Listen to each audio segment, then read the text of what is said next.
Unser nächster Künstler kommt aus Köln, hat aber einen Klassiker aus Hamburg mitgebracht und er besingt, glaube ich, die freundlichste Straße der Welt. Ich war auch schon da, das ist Wahnsinn. Wildfremde Frauen sprechen einen an, winken einem zu, bitten einen in ein Haus rein. Ja, so ist das eben auf der Reeperbahn nachts um 12:30. Hier ist King Size Dick.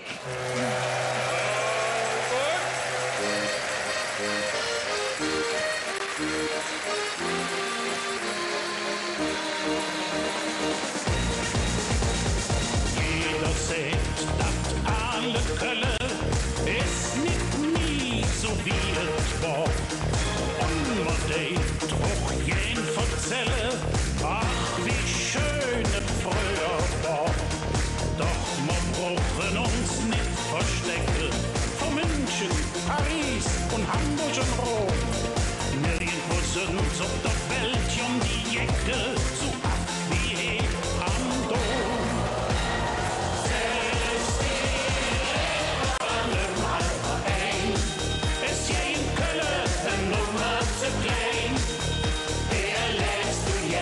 Und von früh bis spät lief keiner beim Kaffee allein. Wer noch niemals in Köln benannt, hätt nen Altstadtbummel gemacht, hätt so viel verpasst, denn in jeder Jazz wird gesungen, getanzt und gelacht.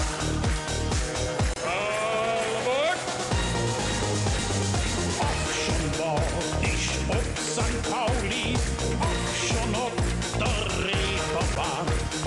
Auch im Hofbräuhaus, die Jaudi mäht mich nicht besonders an. Willst du wirklich es jetzt erleben, dann bist du hier richtig bei Kölsch, Flens und Wien. Und wenn du Glück hast, dann bliebst du hier kleben bei uns in Köln am Ring.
Rausgekommen hier bei Karnevalissimo, meine Damen und Herren. King Size Dick mit den besten Freundinnen von Berlusconi und seinem neuesten Hit von der Reeperbahn. Dankeschön. Du bist